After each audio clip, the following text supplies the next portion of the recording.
मैं नीलम गुप्ता, हिंदी की अध्यापिका। आज हम पढ़ेंगे स्पर्श भाग 2, कक्षा 10 का पाठ्यक्रम का पाठ 2, मीरा के पद। तो उसे पढ़ने से पहले, मीरा के पद पढ़ने से पहले हम मीरा के बारे में जान लेते हैं।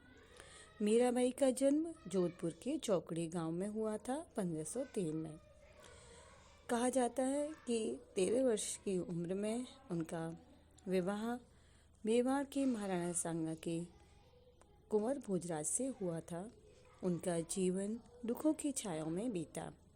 बाल्यावस्था में माँ का देहांत हो गया। विवाह के कुछ साल बाद पति, फिर पिता, फिर एक युद्ध के दौरान ससुर का भी देहांत हो गया। तो भौतिक जीवन से निराश मीरा ने घर परिवार त्याग दिया और वृंदावन में डेरा डाल पूरी तरह से गिरधर गोपाल के प्रति समर्पित हो गई। मध्यकालीन भक्ति आंदोलन की आध्यात्मिक प्रेरणा में जिन कवियों ने जन्म दिया उनमें मीराबाई का विशिष्ट था। इनके पद पूरे उत्तर भारत सहित गुजरात, बिहार और बंगाल तक प्रचलित हैं। मीरा हिंदी और गुजराती दोनों की कवयित्री मानी जाती हैं। वे संत रैदास की शिष्या। मीरा की कुल 7-8 कृतियाँ उपलब्ध हैं। मीरा की भक्ति दैन्य और मधुर भाव की है। इन पर योगियों, संतों और वैष्णव भक्तों का सम्मिलित प्रभाव पड़ा है। मीरा के पदों की भाषा राजस्थानी, ब्रज और गुजराती का मिश्रण है। वहीं पंजाबी, खड़ी बोली और पूर्वी के प्रयोग भी इनके काव्य में मिल जाते हैं। तो मीराबाई की जो काव्य प्रमुख स्वर कृष्ण प्रेम है, वे गिरधर कृष्ण की दीवानी है। उनका प्रेम अनन्य है, उसमें विरह की प्रधानता है। वे प्रतिक्षण अपने प्रभु को पाने की लालसा रखती हैं। मीराबाई ने अपने प्रभु से मिलने की बड़ी तीव्रता से प्रकट किया है।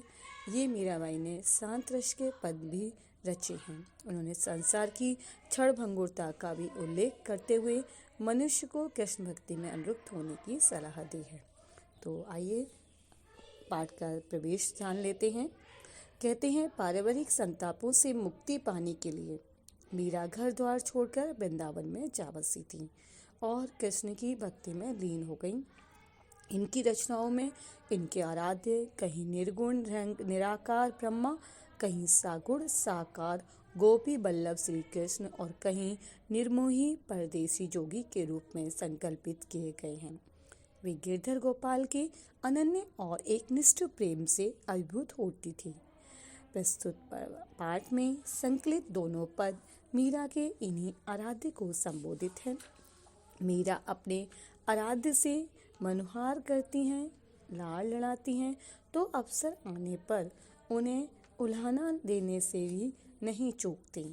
उनकी क्षमताओं का गुणगान करती हैं, स्मरण करती हैं, लेकिन कर्तव्य याद दिलाने में भी देर नहीं लगाती। तो जो आपके पद हैं, पहले पद का सार जान लेते हैं। पहले पद में मीरा ने अपने कृष्ण को, भगवान श्री कृष्ण को अपना संरक्षक माना है। उन्होंने प्रभु से प्रार्थना की है कि वह मीरा की रक्षा करें। कृष्ण ने द्रौपदी की लाज रखी थी। प्रहलाद के लिए नरहरि का अवतार लिया। डूबते हाथी को बचाया, अतः वे अपनी दासी मीरा की रक्षा करें। तो पहले पद की व्याख्या कर लेते हैं, फिर दूसरे पद का सार पढ़ेंगे। हरि आप हरो जनिरी भीर। हरि भगवान श्री कृष्ण, आप हरो हरते हैं, जन माने भक्तों, री भीर लोगों के कष्टों को। आप भक्तों के कष्टों को हरते हैं, दूर करते हैं। द्रौपदी री लाज रखे। द्रौपदी की लाज बचाई थी आपने। आप बढ़ायो चीर, कैसे? आपने वस्त्र बढ़ाकर आपने द्रौपदी की लाज बचाई थी। भगत कारण रूप नरहर। अपने भक्त के कारण आपने नरसिंह का अवतार लिया। काटी कुंजर पीर और हाथी के कष्टों को दूर किया। काटा हाथी के कष्टों को, कुंजर माने हाथी, गजराज माने आपके हाथियों के राजा। दासी मीरा लाल गिरधर, वो कह रही है मैं तो आपकी दासी हूँ, हरो मारी वीर, मेरे भी कष्टों को दूर करिए। श्याम महाने चाकर राखो जी। अब दूसरे पद पर हम आ जाते हैं। तो दूसरे पद में मीराबाई अपने प्रियतम श्री कृष्ण के समीप रहने के लिए उनकी सेविका बनना चाहती हैं। वह चाहती हैं कि वृंदावन में मैं बाग बगीचे लगाएं, जिससे कि उन्हें अपने आराध्य के सुबह उठकर दर्शन मिल जाएं। दिन रात वो भगवान को याद करेंगी, उनके लीलाओं का गुणगान वृंदावन की गलियों में करेंगी। तो अब जो पीताम्बरधारी हैं भगवान श्री कृष्ण, वो उनकी आँखों में बने रहेंगे।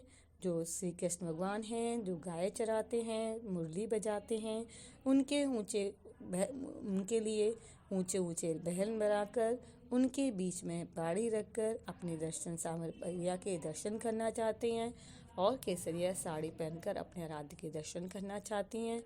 फिर उनका हृदय इतना व्याकुल हो जाता है कि वो आधी रात को ही अपने आराध्य के दर्शन पाना चाहते हैं।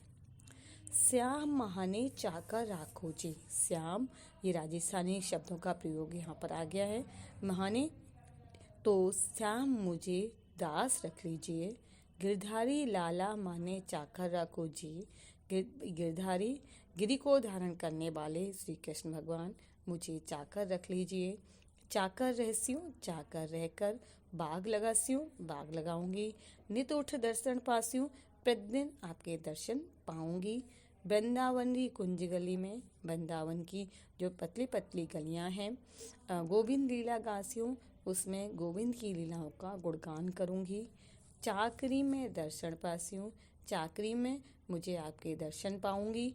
सुमरन पास्यूं खर्ची, ठीक है, सुमरन याद करूंगी और मुझे उसके लिए कुछ भी खर्च नहीं करना, ठीक है, क्योंकि जो चीज़ें अपनी खर्च तो होंगी नहीं मुझसे, सारी की चीज़ें याद भी रहेंगे, दर्शन भी पाऊंगी। भाव भक्ति जागीरी पास्यूं, भाव भक्ति की जागीर पाऊंगी। तीनों बातें सरसी, ये तीनों ही बातें मेरे लिए सरसी माने अच्छी हैं, है ना। तीनों बातें मेरी पूरी होंगी तो ये तीनों बातें मेरे लिए अच्छी हैं। मोर मुगड़ पीताम्बर सोए, तो जो भगवान श्री कृष्ण जो मोर की पंखों का बना हुआ मुकुट पहनते हैं, पीताम्बर गले में सोता है और बैजंती माला भी गले में सोती है, अच्छी लगती है। वृंदावन में धेनु चरावे, वृंदावन की गलियों में गाय चराते हैं। मोहन मुरली वाला, तो वो मोहन मुरली बजाते हैं, जब मुरली बजाते हैं इसलिए वो मोहन मुरली वाला कहलाते हैं। ऊंचा ऊंचा महल बढ़ाऊं, यहाँ पर मीरा अपने आराध्य के लिए ऊंचे ऊंचे महल बनाना चाहती हैं। बिच बिच राखू बारी, जिसमें वो बागीचा लगाना चाहती हैं फूलों का। सावरियारा दर्शन पास्यूं, वो कहती हैं कि वहाँ पर वो अपने आराध्य के दर्शन पाएंगी। क्या पहनकर? पहर कुसुम्बी साड़ी, कुसुम्बी माने केसरिया, केसरिया रंग की साड़ी पहनकर अपने आराध्य के दर्शन पाना चाहती हैं। आधी रात प्रभु दर्शन दीजिए, यहाँ मीरा अपने आराध्य का वो इतनी भाव विभोर हो जाती हैं कि वो आधी रात को ही कहती है कि आप यमुना किनारे आकर मुझे अपने दर्शन दे दीजिए। मीरा रा प्रभु गिरधर नागर हिवड़ो घड़ो अधीरा, मीरा कहती हैं कि मेरे गिरधर हे श्री कृष्ण भगवान, गिरि को धारण करने वाले, मेरा हिवड़ो माने हृदय, घड़ो माने बहुत, अधीर माने व्याकुल है। मेरा जो हृदय है आपसे मिलने के लिए बहुत व्याकुल है। तो मैं आपको इसके अब पूरा सारा बताती हूँ। श्याम माने चाकर राखो जी, श्याम मुझे अपना दास बना लीजिए। गिरधारी लाला, गिरधर को धारण करने वाले, मुझे अपने दास बना लीजिए। चाकर रहसी बाग लगासी हूँ, चाकर रहकर मैं तुम्हारे लिए बागीचा लगाऊंगी। नित्य दर्शन पासी हूँ, उसमें आप विहार करने आएंगे तो मुझे आपके दर्शन मिल जाएंगे, मैं आपके दर्शन करूंगी। वृंदावन की कुंज गली में, वृंदावन की गलियों में मैं आपकी महिमा का गुणगान करूंगी, आपकी जो भी लीला है उनको गाऊंगी। चाकरी में दर्शन पासी हूँ, चाकरी में से मैं आपकी सेवा करूंगी, उसके बदले से मुझे आपके दर्शन मिलेंगे और आप मेरी यादों में बने रहेंगे। आप कह सकते हैं कि मुझे प्राप्त क्या होगा, सुमरन पास्यु खर्ची, आप मुझे जेब खर्च के रूप में प्राप्त होंगे। भाव भक्ति जागीरे पास्यु, मुझे भक्ति की रूपी जागीरी आप पाऊंगी, और तीनों बातें सरसी, ये तीनों बातें ही मेरे लिए अच्छी होंगी कि मैं आपका दर्शन करूंगी, आप मेरे स्मरण यादों में बने रहेंगे और मुझे आपकी भक्ति रूपी जागीर भी मिलेगी। मैं आपकी भक्ति करूंगी। मोर मुगट पीताम्बर सोए, श्री कृष्ण के उस सौंदर्य को निहारते हुए कहते हैं कि जिन श्री कृष्ण जिनके सिर पर मोर के पंखों का बना हुआ मुकुट, ये भी आपका राजस्थानी शब्द है, मोर के पंखों का बना हुआ मुकुट है, पीताम्बर सोहे, गले में बैजंती माला और पीले वस्त्र शोभित होते हैं, वृंदावन में तैन चरावे, वृंदावन की गलियों में गाय चराते हैं और गाय चराते समय मुरली बजाते हैं। ऊंचा ऊंचा महल बड़ा, यहाँ पर मीरा अपने आराध्य के लिए ऊंचे ऊंचे महल बनाना चाहती हैं और महल के बीच में बारी बागीचा लगाना चाहती हैं। सावरियारा दरसर पासियो, यहाँ पर वो कहती हैं कि मैं केसरिया रंग की साड़ी पहनकर अपने आराध्य के दर्शन पाऊंगी। मीरा अपने आराध्य से कहती हैं कि प्रभु तुम आधी रात ही मुझे यमुना के किनारे आकर दर्शन दे दीजिए। मीरा रा प्रभु गिरधर नागर हिमरो गढ़ो अधीरा, मीरा कहती हैं कि मेरा हृदय तुमसे मिलने के लिए व्याकुल है, तुम मुझे आकर दर्शन दे दीजिए। धन्यवाद।